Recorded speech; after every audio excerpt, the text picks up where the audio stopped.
Alrighty. Yes, I'll give you guys like I've been preparing a couple of different versions of this presentation to give in like different contexts. And this is the sort of core summary one um, uh, that covers a few different bits and pieces. And also just like I am a bit jet lagged, so forgive me if I'm like not as super polished as I might aspire to be, but I think it'll be fine. Um, but sort of, and you can all see it, right? Yeah, We cool. can, yes. So to sort of start, one thing we've discovered is that AI is pretty much everywhere right now.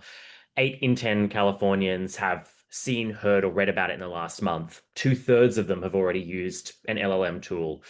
It's dominating conversations in boardrooms and break rooms, and it's starting to reshape the way people are thinking about work, the economy, and even our democracy itself. Um, Another thing that we can feel really confident about is that California is very much at the heart of this story. It's the home to where these companies are based that are building this technology and the voters who are going to shape how it's governed, both here and around the world. Yet, despite all of this attention on AI, there's been a real lack of deep research into what ordinary Californians think about it. So, their hopes, their fears, and the stories they use to decide what's real, who's responsible, and what should happen next.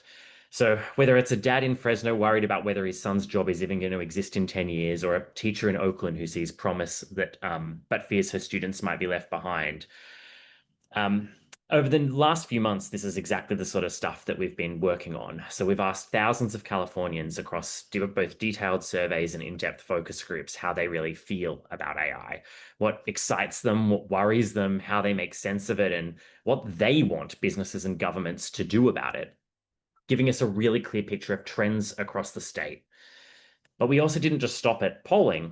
We built a complex segmentation model that uncovers the sort of hidden mindsets behind these Californian attitudes to AI. What values and worldviews drive them, and what moves people to act?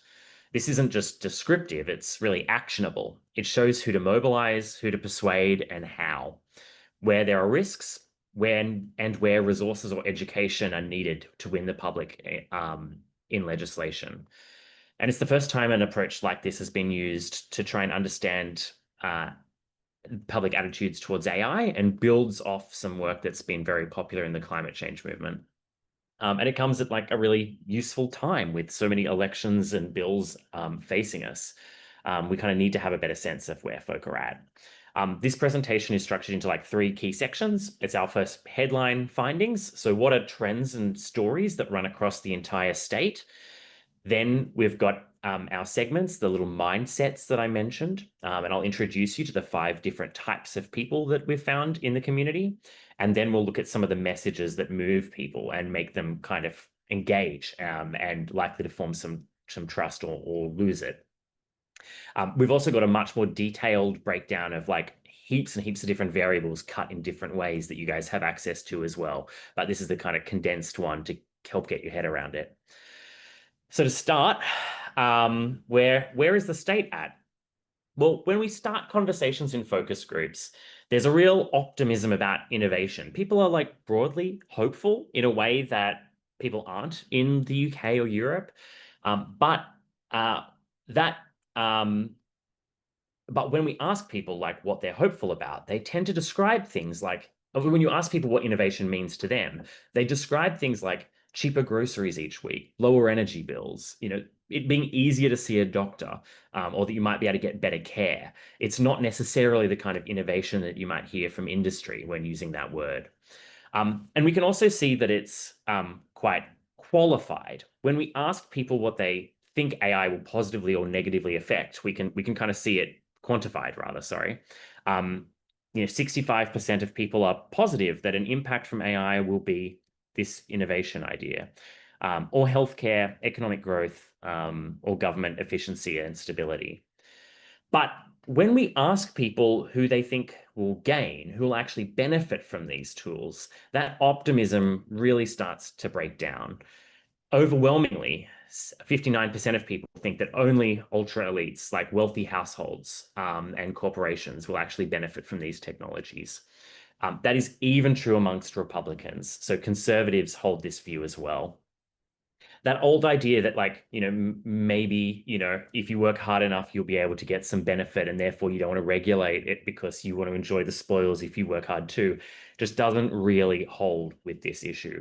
And we saw that um, take on a whole bunch of more nuanced texture in the focus groups as well, where people said that it wasn't just wealthy people, it was ultra elites. So a small number of specific individuals like Elon Musk or Mark Zuckerberg or Sam Altman who were going to benefit and nobody else.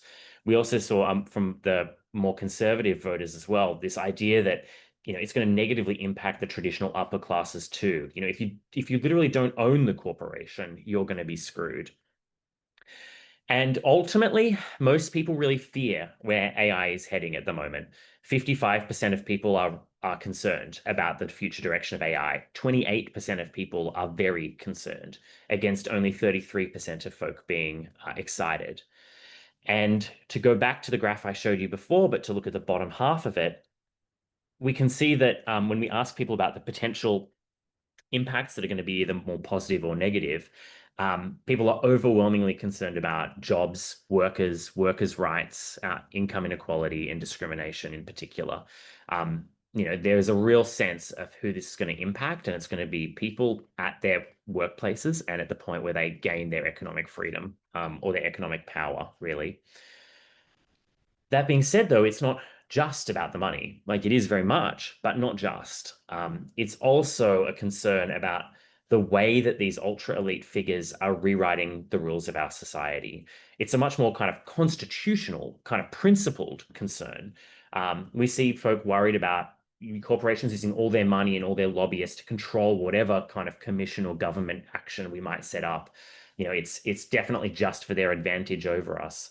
They think they're above the law and nobody's going to stop them, and that they're only building this stuff to completely cut us out and keep more for themselves. Even if they mean well, their investors are going to force them to behave that way. There's a concern about the fundamental underlying rules of our society being changed here. And they're really concerned about the speed of action. They think it's happening way too fast and they really want to see action soon. 48% of people think it's happening too fast. Only 32% of people think it's about right, and 4 think it's happening too slowly. In groups, we again see some more nuance to this, where folks say, it's already happening too fast and it's only going to get worse. Companies are ramming through these things, and it feels sketchy. Honestly, it's freaking me out. And I just keep thinking, who's going to step in? Somebody has to do something before this all goes too far. Comfortingly for us, there is a clear sense on who they would like to do something here. And that is overwhelmingly the government. 70% of Californians say that we need strong laws to make AI fair. They just simply do not believe that voluntary rules go far enough. They don't believe that self-regulation works. Only the state has the power to actually enforce this to make it fair for everyone. And also encouragingly, 9% more trust California to act over the federal government. There is a real sense that, although a small one, but a notable one, that the state is able to act on this and is more capable of controlling AI. Although that there is a really big concern and problem when it comes to trust. So as you can see here, there's sort of a 59% lack of trust in the state government and a 64% lack in the federal government. Only 35% of people feel actively trusting in the Californian government to 32 federally. Like, it's still on net, people are more trusting of the Californian government, but there's a real lack of trust in government's ability to control AI. And now industry might have you believe that this is because, maybe legislators just don't get it and they're not the right people to do this because they just don't have the technical expertise or something like that. But that just isn't true. In fact, simply the opposite, really. There is a deep concern about the potential independence of these legislators and a real yearning for confidence about their independence. People say in groups, and I cannot emphasize enough how broadly this was shared. People want us to speak with experts, not lobbyists, to ensure that AI companies can't lobby politicians to make decisions to benefit them. Are their campaigns funded by these companies? You can't serve two masters. I worry they'll just get bought off. They're completely captured. They'll just do whatever the companies want and we'll get fucked. All of our politicians basically do insider trading.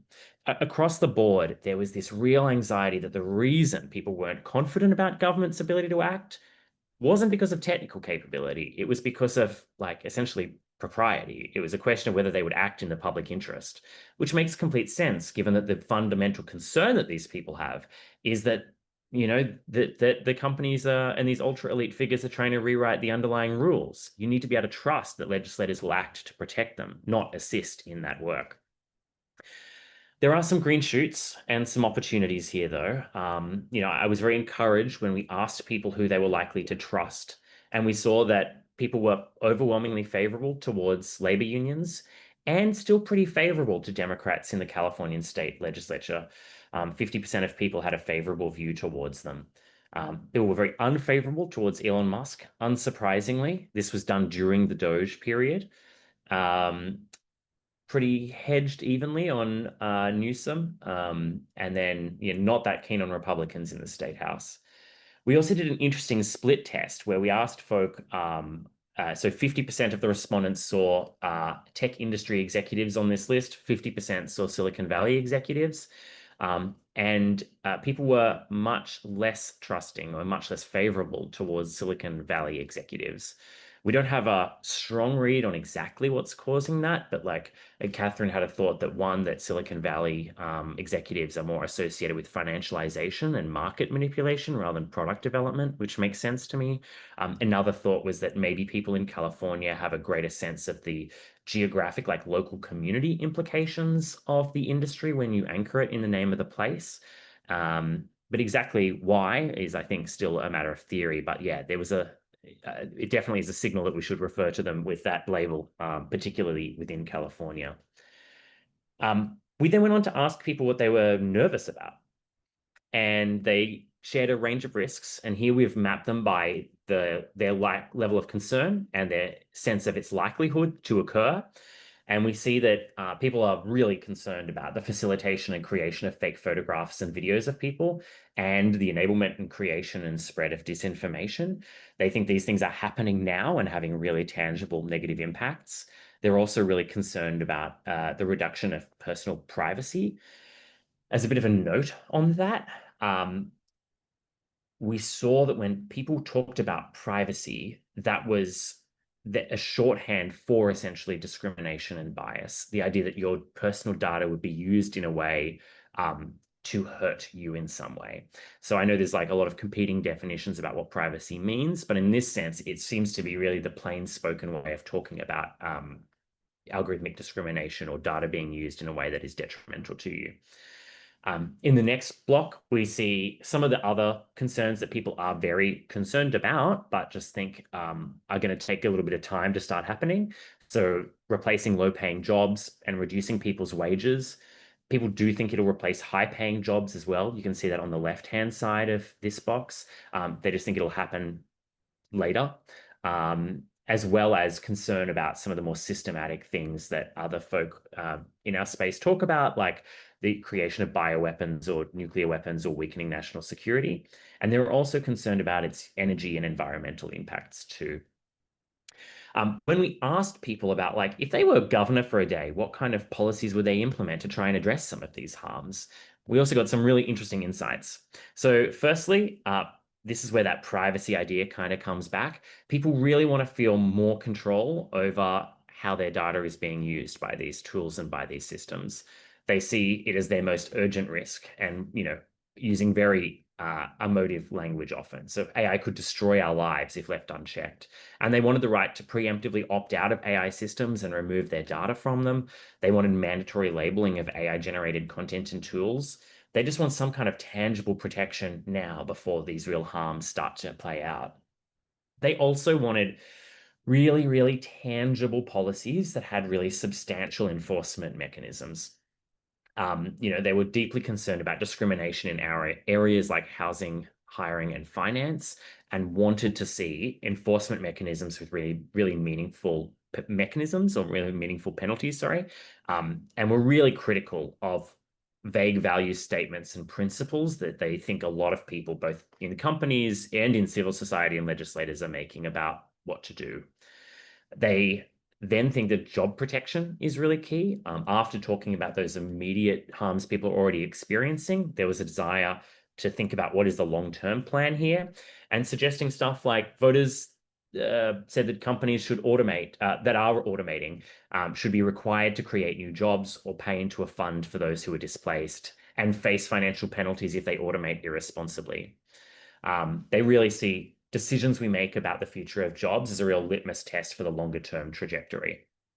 And then lastly, we can see them really reinforcing the importance of this independence yearning and the anxiety about the rewriting of the rules, which is they wanted to strengthen the independence of legislators as well as a policy act.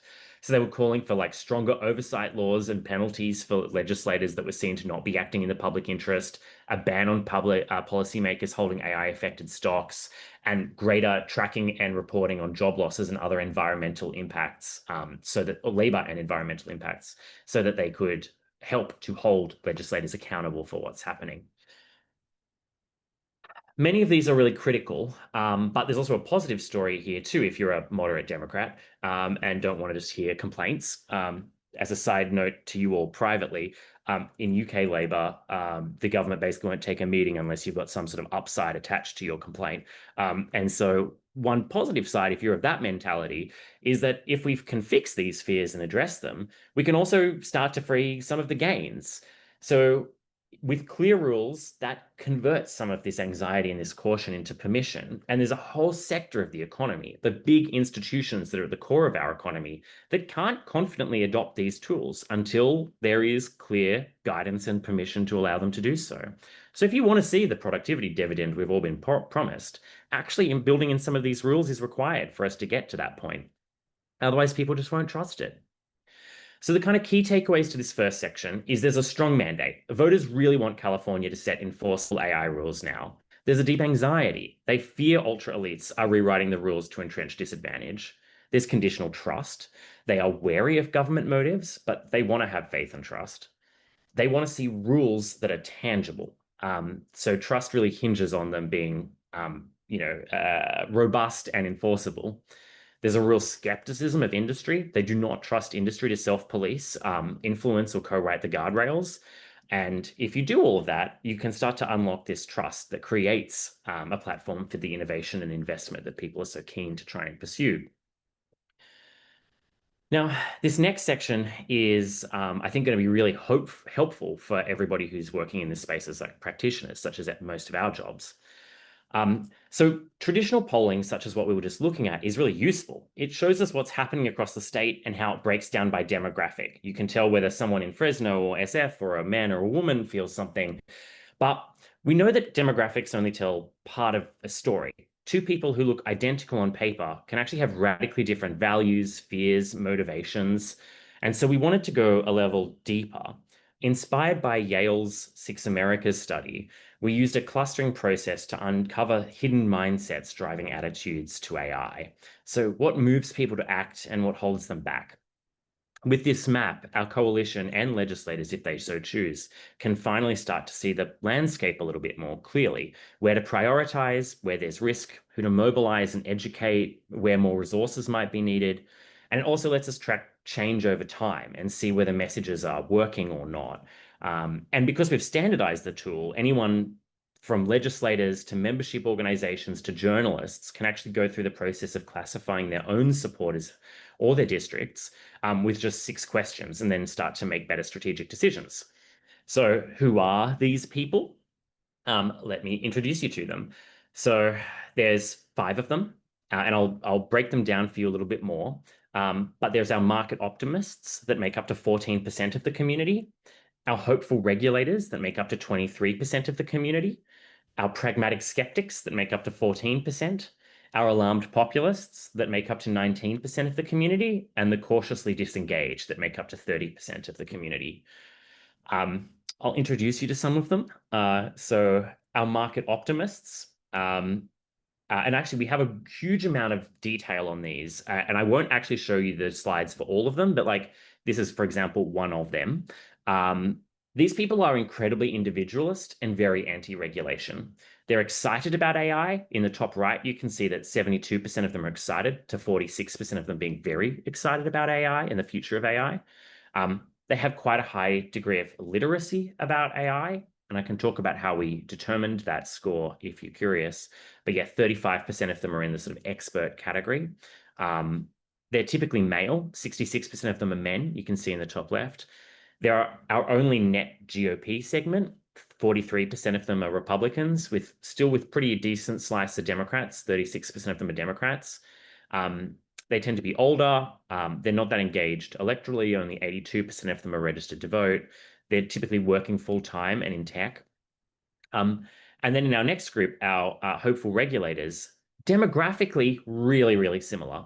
Also 64% male, fairly even age distribution, also sort of working in tech, really, really similar folk.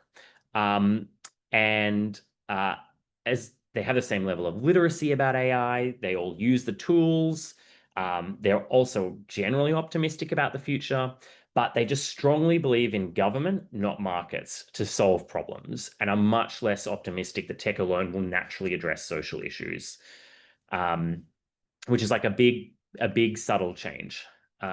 After that, we've got our pragmatic skeptics.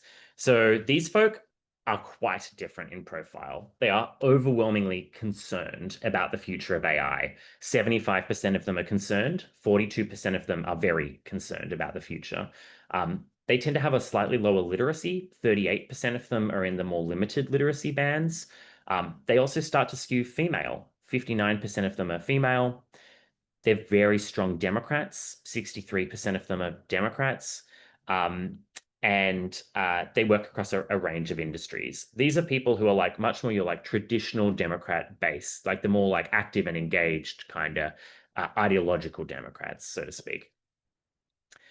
After that, we've got our alarmed populists. So these people are downright terrified about the future of AI. 96% of them are concerned. 66% of them are very concerned.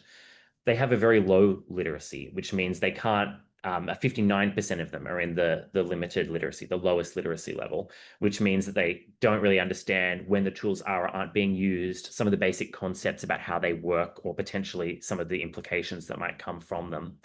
They're also female, 61% of them female. They're Democrats, but not as strongly. 55% of them are Democrats, with a big mix of independents and GOP folk. They tend to skew a bit older. 53% of them are over 50, but there are some young people, there's a decent block of young people there as well. They're very involved electorally. 89% of them are registered voters and have also, many of them are involved in civil society or, volunteering institutions or civic life. And they tend to work in retail or healthcare, although 27% of them are retired.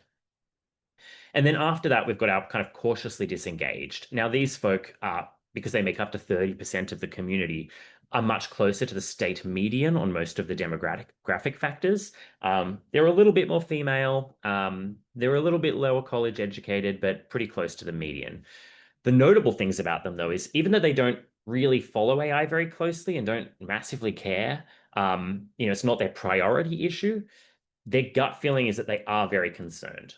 59% of them don't trust decisions made by AI.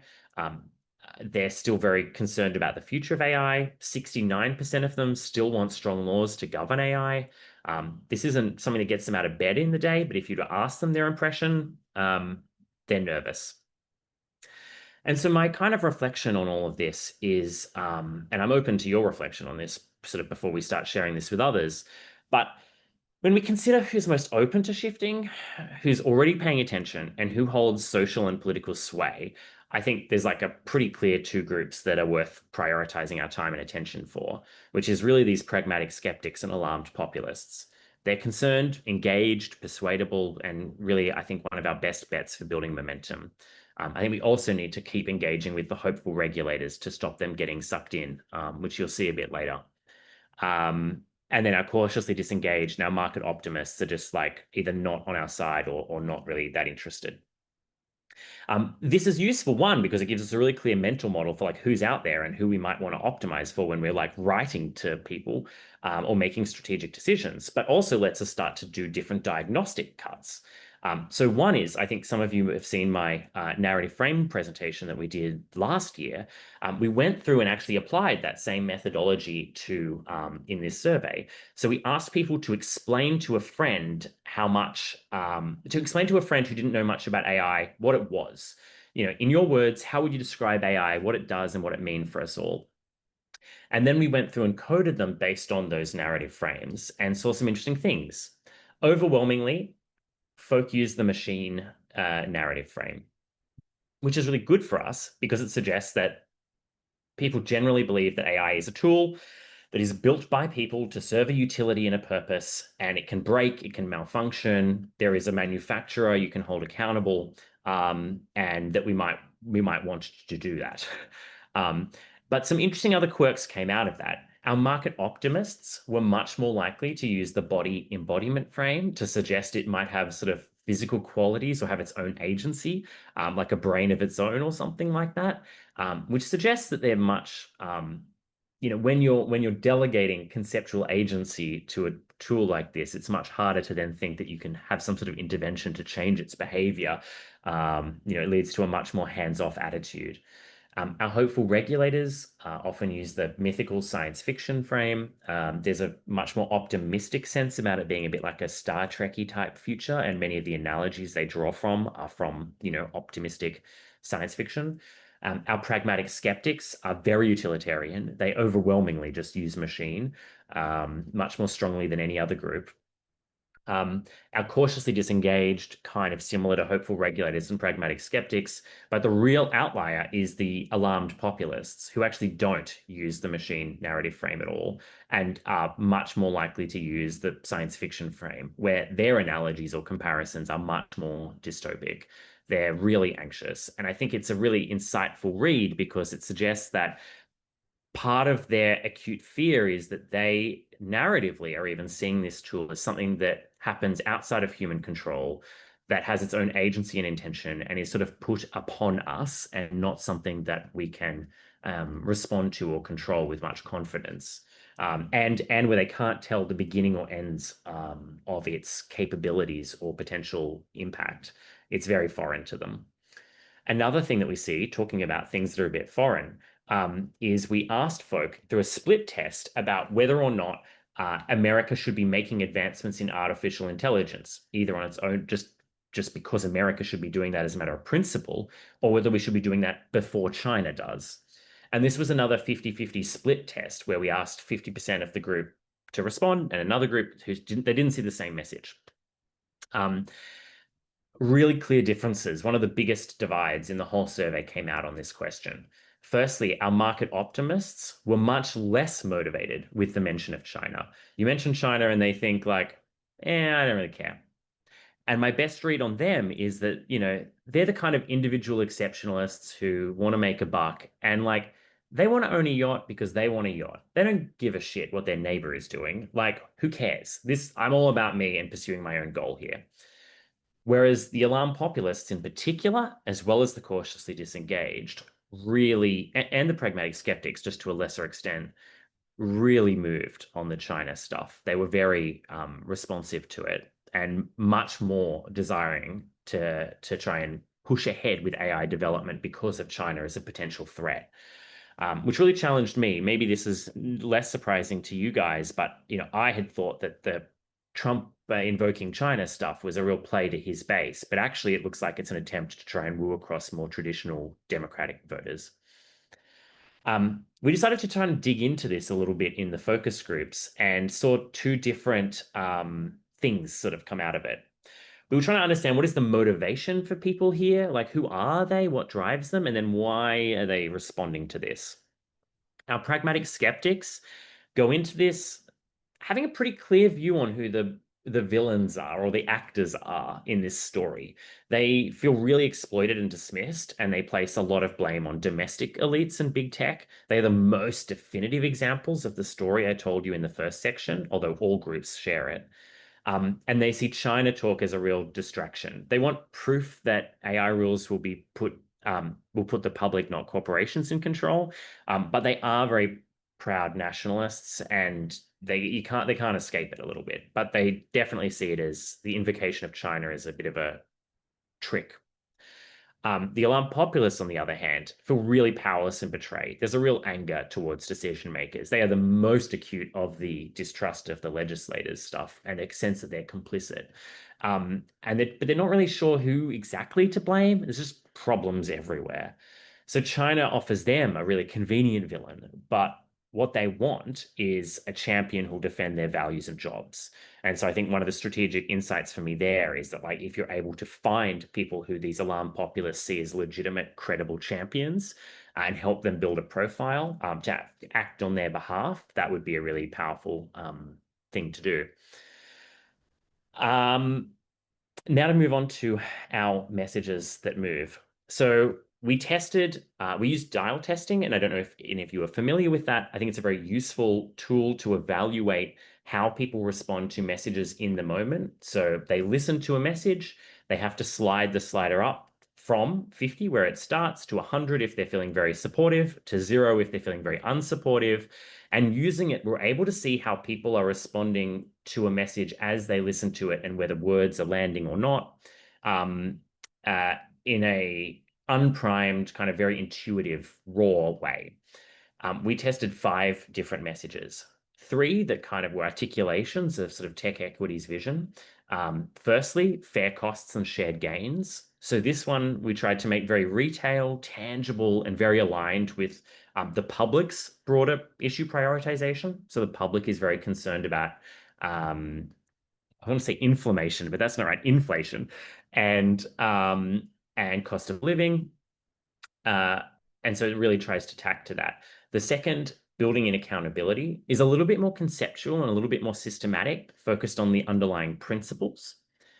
Then after that, we've got our good jobs and fair future. So a balance of the tangible and the conceptual, focusing on jobs as a major area of concern. We then tested a more existential risk, sort of long-term frame, just to sort of see how that message would compare. And so that is very much, a representation of their typical messages, and then an industry message as well. So, which was basically a distillation of OpenAI and Microsoft arguments. People saw these in a random order. I'm showing them here in 1 to 5 to kind of give you a sense of what they are, but each person saw them in a random order. And I'm going to go through and I'm going to play them for you, and you can see how they respond. If you don't hear the audio, wave at me and I will see what I can do. Prices for everything from housing to healthcare to groceries are becoming more and more unaffordable. Right now, corporations are using AI and your personal data to secretly push prices higher for things you need most, making life even harder when you're already struggling. Technology should help people live better lives, not help companies exploit us unfairly. California must set standards to stop corporations using your data to hike prices. Let's make sure AI is built to protect fair pricing and create a more equitable economy. Because fair treatment shouldn't depend on your personal data. It should be guaranteed by law. Great. And so what we see here is that this is actually like a pretty effective message. You'll see later some that don't perform as well, but we've got people staying with us for the first half when we're talking about problems and challenges, and then people dialing up pretty strongly towards the end. A few principles about what looks like good and what looks like bad is we really want to be carrying the hopeful regulators who are kind of our base-ish, or people who are very sympathetic to our worldview, as well as our pragmatic skeptics and our alarm populists. We want all of those 3 groups to be moving together. And if market optimists pull away from us, that's perfectly fine. And the cautiously disengaged, they can do whatever they want, but probably they will track pretty close to us. And we can see that's exactly what's happening here. Our pragmatic skeptics end up thinking this is the strongest message for them, followed by our hopeful regulators and our alarmed populists. And our market optimists are the least enthusiastic about this. They go pretty neutral in the middle when we start talking about regulation. And that's fine. This is a really good message for us. And spoiler alert, it was the best tested message of the whole lot. But I'll come back to all of them in competition a bit later. Now, our next message. All Californians should have AI built on fairness and transparency. But now, some corporations let AI decide who can rent a home, qualify for a loan, or get hired. And too often, they get it wrong, locking people out. And when that happens, they try to dodge responsibility. We wouldn't build a house without someone accountable for its safety. The same goes for AI. If a corporation is using systems that affect people's futures, they should be accountable. California legislators must set clear rules, protect rights, and ensure AI serves everyone, not just the powerful few. If we get this right, we build not just better tech, but a better future. Yeah, so you see a very different sort of picture, or not a very, but like a bit of a different picture emerging here. You can see the hopeful regulators like powering through this with a lot of support the whole time, and a lot more variation when you get to the end. You see a real turn where our pragmatic skeptics are like really annoyed and then become really supportive towards the end. One of the weaknesses of this methodology is that it's can sometimes be a bit hard to tell when people are disagreeing with you or just disliking the thing you're talking about. And one of the senses of when you're getting people fired up about the problem and winning them over is when they drop really low during the problem and then power up at the end. And so, we've clearly hooked the pragmatic skeptics on this one. Um, but we've also kind of lost the alarmed populists. They've fallen a bit below the median line. To be clear, still a very good message. Everyone ends up around the above 60 basically at the end. But just not as powerful as the last one, which was really strong for us. I'll show you the next one. Hey, Daniel, just quick California Yeah. time check. I want to make sure people have a chance to ask questions. I'm not sure how much more there is after this. There's the three more messages, and that's basically the end. Okay, well, let's rapid through them. Okay. California has always thrived when good jobs support strong communities. But right now, some corporations are engineering AI to replace human workers, automate our jobs away, or treat the remaining employees like machines, tracking our moves and deciding who gets a job or gets fired. This hits our paychecks hard, making rent and groceries harder to afford. AI should serve people, not profits alone. With strong safeguards, we can create jobs, raise standards, and put working people first. It's time to build a California where technology supports everyone's right to earn a living, support their family, and thrive. Yeah. And so you can see here a lot of lag through the middle. Like we didn't really power people back up at the other end. And we've lost our alarm populists, but we've carried our market optimists. So not nearly as powerful as the others. And I think one of the weaknesses of this message is that folk weren't really convinced about our solution. Again, that need for tangible proposals as to what we're actually going to do is something that people are really struggling with on the job stuff. Now to our long-term message. AI is the most powerful technology in human history, set to reshape our economy, politics, and lives. Yet, it's being developed without oversight or limits. Experts warn AI could surpass human intelligence, outpace our ability to govern it, and make decisions we can't predict. It could design bioweapons, enable terrorism, or trigger systems we can't control. The danger isn't just misuse. It's losing the ability to step in. We can't afford to wait. California must act to build safeguards, keeping AI under human control. Get it right, and we benefit. Get it wrong, and we may not get another chance. Yeah, so here you can see a very different picture emerging than the three messages that kind of reflect our worldview. You can see that the market optimists and the hopeful regulators are pretty engaged and ultimately pretty supportive about this view, this argument. But all of our three other groups, the pragmatic skeptics, alarm populists, and the cautiously disengaged, are pretty uninterested and unsupportive. Here it's just disengagement, really, slash apathy and dislike before going, yeah, sure, I guess towards the end. But they end on a pretty neutral point. Like they're much lower ends and a much lower averages than we see in our messages. This is clearly something that might work in an insider group, given that those first two groups are very, very much in the conversation and they're very committed to it and they're very hyped up. But the rest of the community, not so much. And then our last message, which is the industry one, is very interesting. California has always been a leader in technology. From the internet to biotech to AI, our state has pioneered the tools that drive the world forward. AI is already delivering breakthroughs from faster medical discoveries to cleaner energy. But overregulation could push innovation overseas and hold us back from the next wave of growth. Instead of falling behind, we should be setting the pace, leading the world in shaping AI's future by keeping it competitive, dynamic, and open to bold ideas. AI must be used responsibly, but we don't need government bureaucrats micromanaging progress. California thrives when we trust innovators, not regulators, to build the future. And so this one is really different, as you can tell. And it's actually looking closer to what a really good election message might look like, in that they're carrying their base, notionally the market optimists, and the people they might want to shift, the hopeful regulators, while suppressing or largely discouraging the other groups from caring very much about it at all.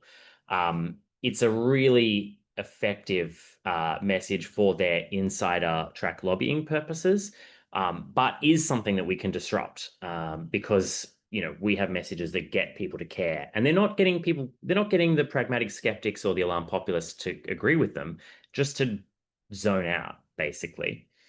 And then, yeah, the last thing is we asked people after they'd seen all five of them to go back and rank how persuasive they found them out of 100 afterwards. A lot of them jumped up, as you can see here, with the exception of the industry message that ended up actually like pretty tepid. They did not really shift a lot of people, and ended up being a pretty weak message compared to ours in the end. But yeah, the fair costs and the building accountability ones were the strongest by far, across the board. Yeah, I normally just end by noting that there's a structure to how these work. I think you've probably heard me say it before, and I might just cut that short in the interest of time. And yeah, just in a summary, that voters want action. They're hopeful, but trust depends on independence. Um, they don't trust industry to play a significant role and don't trust the outcome when it does. And that we can start to make a big difference when we prioritize our shiftable communities, particularly the skeptical pragmatists and alarm populists who are really fired up and really critical at the moment, with messages that are really anchored in tangible, urgent issues, before emphasizing shared values as a goal and offering an extremely concrete theory of change. And when we do that, people really respond. But yes, the end. Hmm.